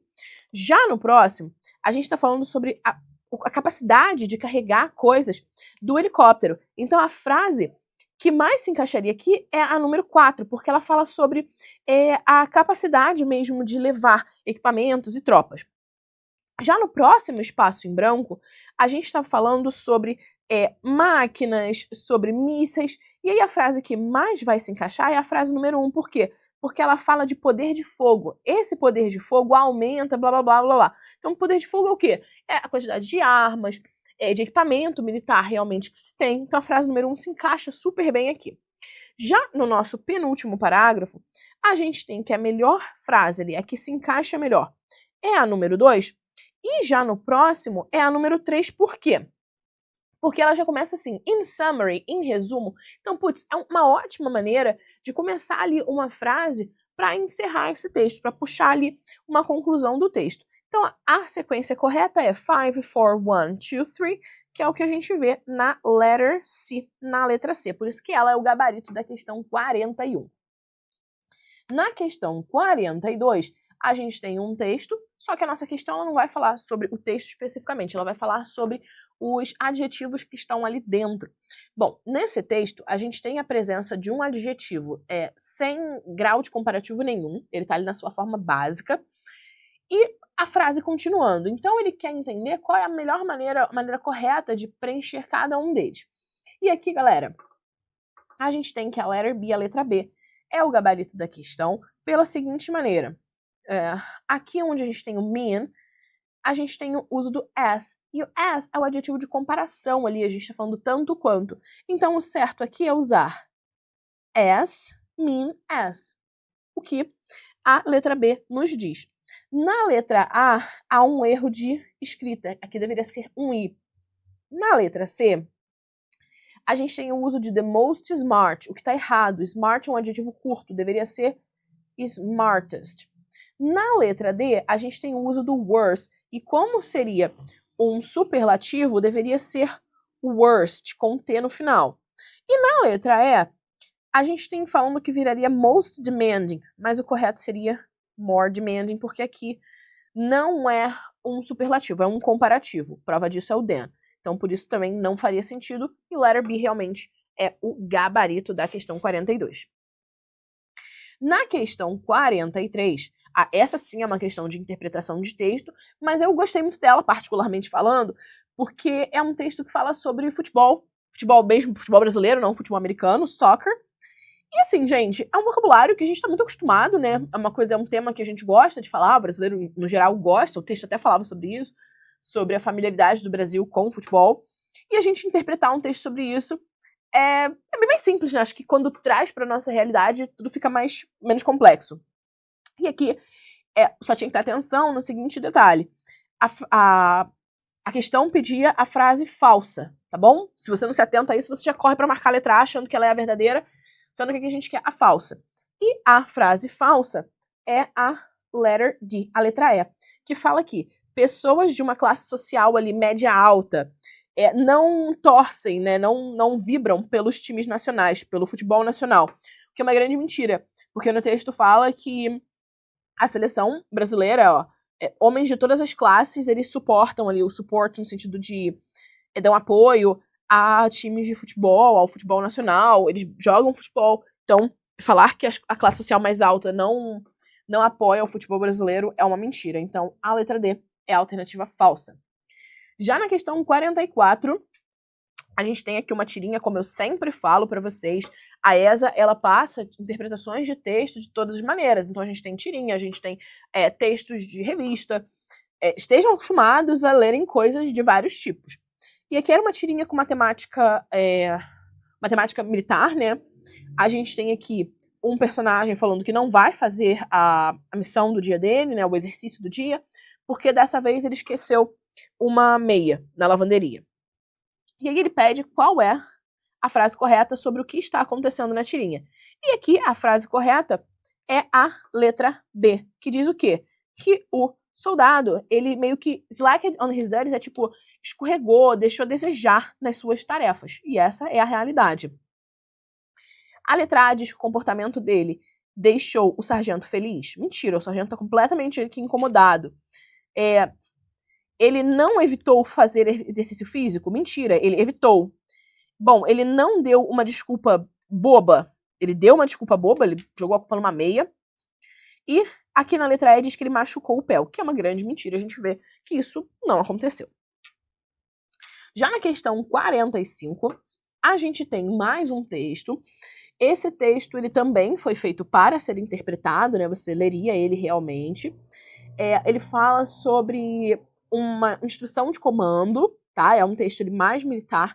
E, novamente, ele pedia a frase falsa. Atenção sempre ao enunciado, beleza? Bom, para a frase falsa aqui, a gente tem a letra B, que diz que o quê? Que o pelotão vai retornar ao acampamento em um veículo militar, o que é uma grande mentira. A gente vê no texto que eles vão para esse acampamento em um veículo, mas eles retornarão marchando, caminhando. Confesso que agora... aqui, achei. Eles vão viajar para o lugar, né, em um veículo, mas eles devem voltar marchando de volta ao campo. Então, falar que eles retornarão em um veículo militar é uma grande mentira.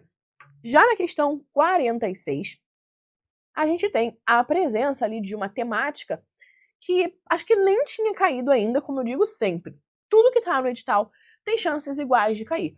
Óbvio que a gente sabe que interpretação de texto é 100% de chance, essa aí a gente nem entra na brincadeira. Mas deixar de estudar um tema, eu acho sempre que é uma furada. E essa questão é a prova disso. Era uma questão que falava sobre ordem dos advérbios, ou das frases adverbiais, né, como ele diz aqui. Bom, primeiramente, a gente tem aqui o verbo march. Antes desse verbo, vem um advérbio de frequência. Aqui o advérbio de frequência é o advérbio always, sempre. Number 5, número 5. Então, eu vou fazer aqui as combinações. Então, A vai com o número 5. E agora, a gente tem aqui a presença do B, C, D e E. E a gente sabe que após um verbo, a gente geralmente usa na seguinte ordem: maneira, local e tempo. Manner, place and time. E aí, teacher, tá faltando um lugar, uma posição aqui, que é o very. O que esse very vai fazer? Ele vai intensificar. Então, com a letra B, a gente tem o number 4. Com a letra C, qual é o de maneira? O de maneira é proudly, orgulhosamente.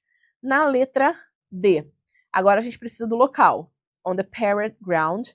E agora, para a letra E, a gente precisa do momento, on Independence Day. Então, aqui a gente tem 5, 4, 2, 1, 3, letter D. Letra D é o gabarito dessa questão de ordem dos advérbios. Na questão 47, a gente tem uma questão aqui que vai brincar com o uso de infinitivo ou gerúndio para completar esse diálogo. E aí ele pedia para marcar a alternativa que mostra a única maneira de completar de maneira correta, o uso correto. Bom, gente, aqui, quando a gente tem o uso do can, do modal, verbo modal can, a gente não precisa usar to, como aqui na letra C. Ó, a letra C está errada por conta do uso do to. Seria só o verbo sleep. Já no nosso segundo espaço em branco, a gente tem aqui o uso de worth, e aí o worth a gente usa ing, worth staying. Opa! E aí o errado aqui é o da letra D, porque ele usou to. Isso não é legal. No próximo espaço em branco, a gente tem o learn. Learn está após o enjoy. Enjoy precisa de ing. Enjoy learning. Logo, quando a gente vê a letra E com essa opção, a gente sabe que a letra E é o gabarito da questão 47. Nos outros espaços em branco, aqui, woke up early, acordar cedo para fazer alguma coisa. Então, é to study. Aqui, ele usou até o learn, não cabe. E no próximo, I'm proud of seeing, seria ing, que a gente viu que não foi o uso aqui, que ele usou o to na letra B. Logo, realmente, só a letter I completa isso de maneira correta. Bom, aqui para as questões 48 e 49, a gente tem a presença de um único texto, text 1, que ele vai ali ajudar as duas questões, só que ele não vai precisar ser interpretado. A gente vai usar para a questão 48 as palavras que estão em caixa alta e em negrito, que são verbos, e para a questão 49 as palavras que estão sublinhadas e são preposições. Bom, para a questão 48, na número 1, todos os fragmentos em letras maiúsculas são exemplos do simple past, do passado simples, falso. A gente tem aqui presente contínuo, a gente tem presente contínuo, não, mentira. A gente tem aqui o present perfect, presente perfeito, e tem outros tempos verbais também. Na número 2, todos os fragmentos em letras maiúsculas se referem a ações no passado de alguma maneira. Isso sim é verdadeiro. Em have initiated, que é a primeira frase, o tempo verbal se refere a uma ação recente em algum momento em que essa notícia foi escrita. E isso é verdade. Aí você vai falar, ué, teacher, então aqui você está falando que essa ação aconteceu enquanto essa notícia era escrita? Não. Essa ação aconteceu ela se iniciou em um passado recente e ela ainda está acontecendo. Por isso que foi usado o presente perfeito. E isso está corretíssimo. Na questão 4, nenhum dos fragmentos em letras maiúsculas contém uma palavra no particípio. Falso. Tem particípio sim.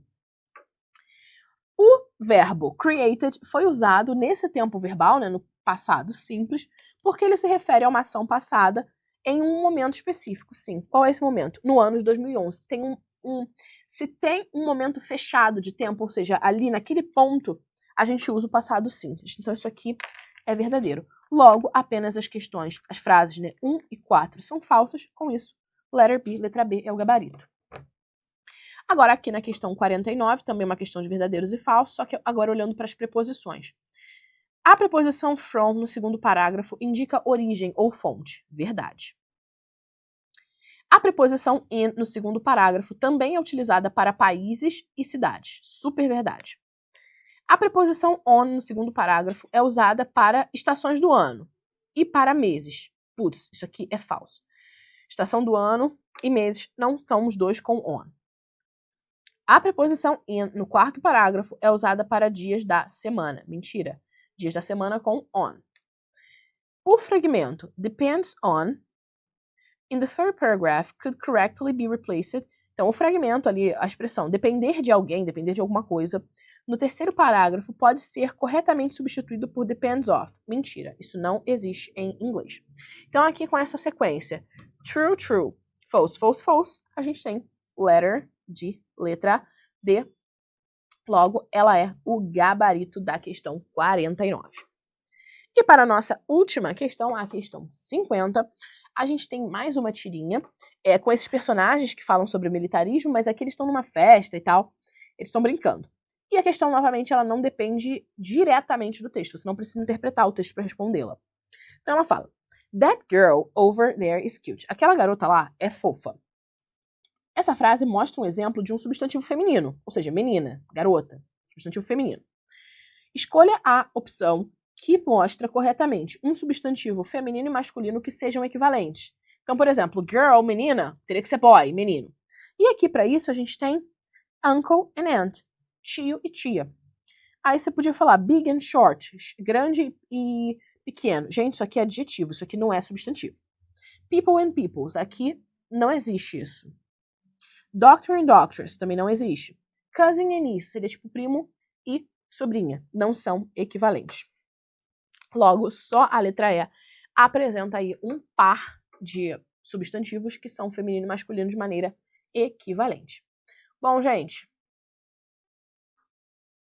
essa foi a correção da nossa prova da ESA desse ano. Eu espero que vocês tenham conseguido acertar aí o maior número de questões possíveis de acordo aí com as nossas aulas, com os nossos simulados. Eu tenho certeza que todas as questões que aconteceram aqui você conseguiu encontrar e estudar lá no nosso curso. E eu espero que vocês tenham ido super bem e que essa correção ajude vocês. Até a próxima!